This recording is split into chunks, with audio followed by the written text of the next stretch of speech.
is thank my staff. All the hard work that goes on throughout the season, Perry handling our communication, Dean behind the scenes taking care of all the business, and Marco in his first year guiding the officials, I think have all done a terrific job. Thanks to Bemidji State and all they're doing this entire week and getting ready for the CCHA championship game here on Friday nights. It's certainly an exciting time. It's exciting for our league, exciting time for college hockey, and as we all know, the importance of the game here on Friday night because the winner is going to be advancing to the NCAA tournament. I think it's been a really good year in the CCHA. Very, very competitive as we anticipated when the year began. I think 4 or 5 teams had first place votes, and it's kind of how it finished right to the very end, other than the fact that Bemidji State kind of took off the last month when they went through their ups and downs with injuries, as did Tech, and here we are in the final game. I believe the 2 teams that are playing the best right now in the league are going to be playing on Friday night.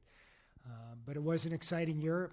As we anticipated, being back here a few weeks ago to present the McNaughton Cup was certainly terrific for the whole Bemidji community. The growth in some of our programs, and I want to highlight a couple with certainly St. Thomas made a great run, tremendous improvement in their short time.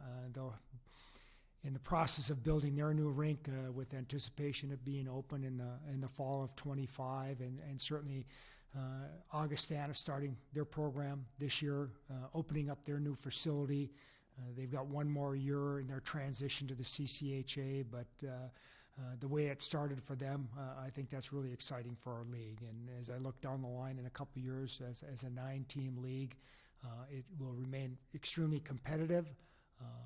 And as a commissioner, I'm very proud of all our institutions, the commitment they make to our league, and to try to make it better.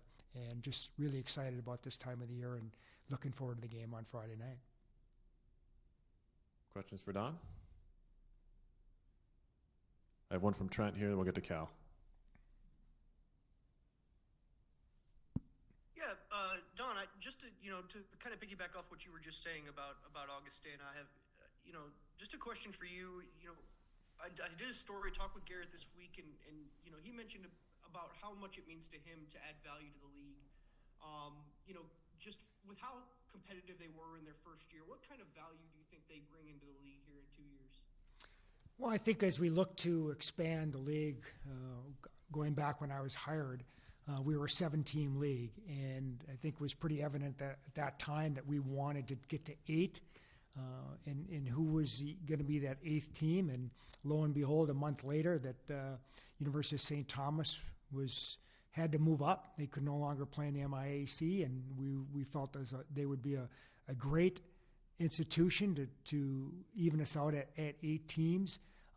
The growth in their programs been what we expected. And then when Augustana was looking to add college hockey behind the scenes, I had numerous phone calls, and somebody that maybe with my background starting up in Alaska before heading to Colorado College, and then certainly the University of Minnesota. So I've been on all different sides of institutions, Division II, Division I, and Division III. And we wanted to make sure as we continue to grow the CCHA that we were growing with teams that were committed, just like all the other 7 teams are in our league. There's a tremendous commitment in our institutions and in their programs and how they value it within their communities. And we felt St. Thomas was that fit, and we certainly felt that Augustana was as well. When the site group, 3 of the ADs went out with me to Sioux Falls, did a tour, met with their president and their athletic director, and heard the vision that they had. That was the type of institution that we wanted to be a part of our league. I give tremendous credit to our ADs and the presidents for voting them in, because you could see in the big picture, it's not where a team is today, it's where they can be 2 or 3, 4 years down the line. We've seen that growth with St. Thomas, finishing runner-up and right there to be in a position to possibly win the league at the end. And then same with Augustana. They weren't dipping their toe into the pool. They were jumping off in the deep end when they were starting construction of a brand new facility before they even had played their first game. And I was there for the opener. We've had 4 of our teams have played at Augustana this year. The other 4 will go there next year. And And I think the transition was in the right time frame. All 8 of our teams will be in their facility, and they'll be in everybody's facility over that 2-year period. So when they come in year 3, they're going to be a very good program. And the type of location, institution, type of community that we want a part of our CCHA. And with Garrett in charge and Josh and their president, Stephanie Herseth Sandlin, bright days are ahead for Augustana's program. Don, I think you touched on this, in the preseason media, but you talk about, Friday night championship game and how we came to that decision and how excited you are to be the main stage here Friday night. Yeah, and we're excited with some of those upgrades too. It's a great question, and we talked last year about trying to continually to make this championship better for our players. And that's why we separated the 2 semifinal games last week. I mean, it wasn't until right at the end we're trying to figure out Central, Eastern times. But I think it worked out really well for the fans to have a 4 o'clock Central, 7 o'clock Central time for our semifinals, 5 and 8 o'clock. So fans could watch the game. And if one did go into overtime, and it came pretty darn close, that at least they'd be able to get through one overtime before maybe switching back to the other game. I thought that was a real positive. We talked about the change in the regionals becoming a Thursday, Saturday, Friday, Sunday regional as opposed to Friday, Saturday, Sunday, and the quick turnaround that if you are playing on Saturday night, you may be traveling home, getting home at 2 or 3 o'clock in the morning, and then you're departing on Tuesday. We thought that 2 things. It would kind of give us the focal point on a Friday night, our first team to punch a ticket to the NCAA tournament.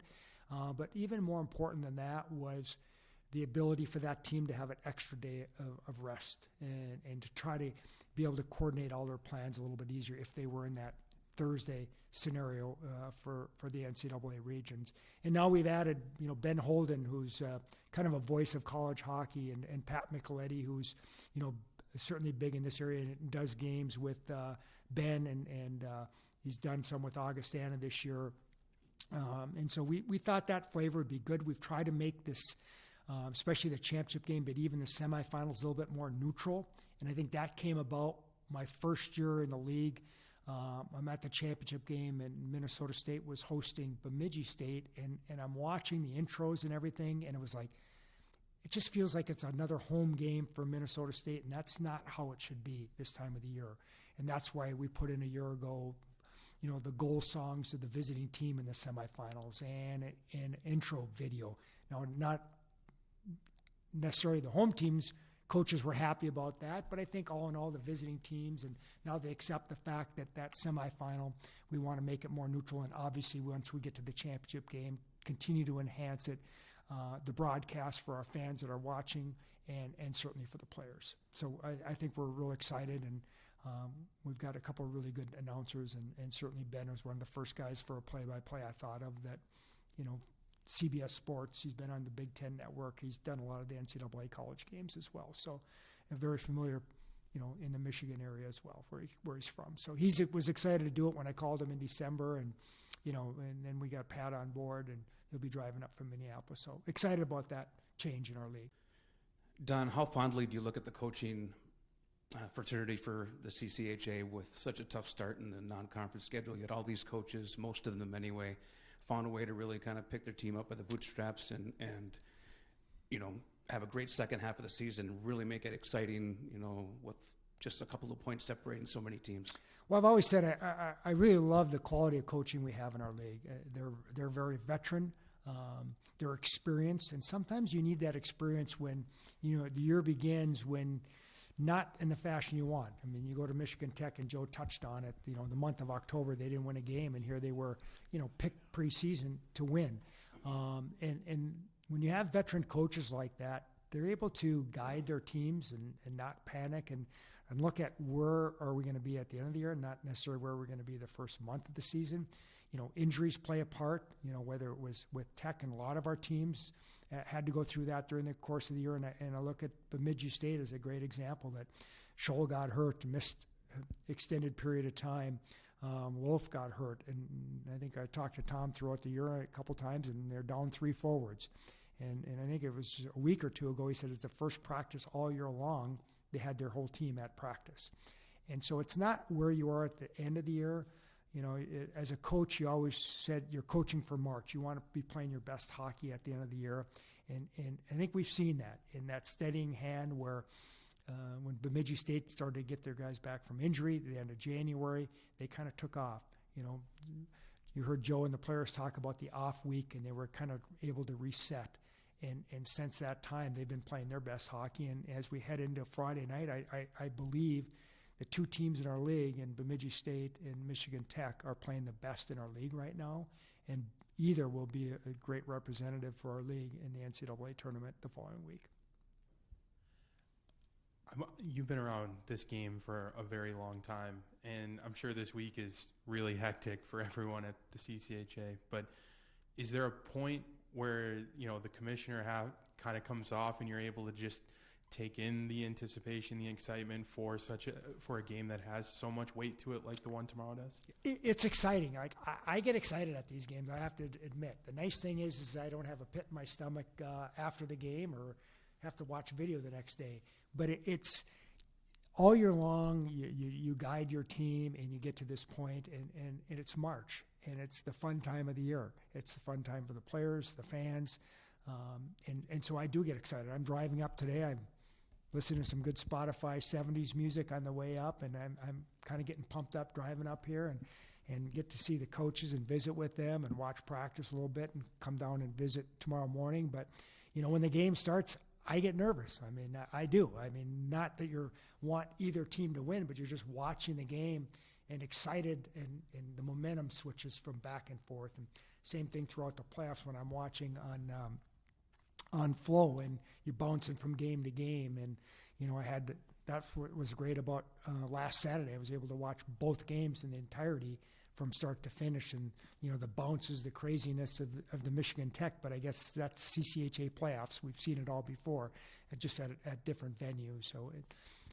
anything can happen. You know, one bounce of the puck, that's what makes hockey such a unique game. And I think both teams are ready. The fans are excited, and, you know, having these games on campus, you've seen the excitement and the sellouts last weekend in the semifinals, and now here we have a championship game it's great for the community, you know. And the one thing that I really enjoy about this league is, you know, we're not a league of big city teams. We're a league where the campuses are a big piece of the community, and the community gets behind, and they're pretty much integrated. And it was great to hear, you know, Joe talk about that in Houghton and Michigan Tech, and it means a lot in these communities, having Division I hockey. And as I've said, I mean, just because we're majority of Division II institutions doesn't mean that hockey means any less than any other institution that's playing college hockey. And the commitment level's there. The commitment level of the fans is there. And I think that's going to be on full display tomorrow night. All right, I think I know the answer to this, but what does it mean to be named a Hobie Baker Legend of College Hockey? Well, I've been telling everybody who's texted me, it means legend equals old. But I've been very fortunate, and I've heard a lot from, you know, former players and assistant coaches all the way back from my Fairbanks days and to Colorado College and certainly the University of Minnesota. I was very fortunate to coach at the time I did. I got a chance to learn a little bit at Fairbanks, my 12 years up in Alaska before moving down to CC, and I just recall when I took that job and looked around the league, and there's Gino Gasparini and Mike Surdich and Rick Comley and Doug Woog and Jeff Sauer, and it's like, what am I getting myself into? Am I in over my head? But you kind of, when you get thrown in the deep end of the pool, it's either, you know, sink or swim. And fortunately, we got off to some good starts and had a lot of talented players, had a lot of outstanding assistant coaches along the way, and when you have that, it makes your job a lot easier. So it's been fun kind of reconnecting with a number of former players and coaches over the last week. So it's an honor. You look at that list, there's a lot of great names on that list, and I'm just very grateful and humbled to be a part of it.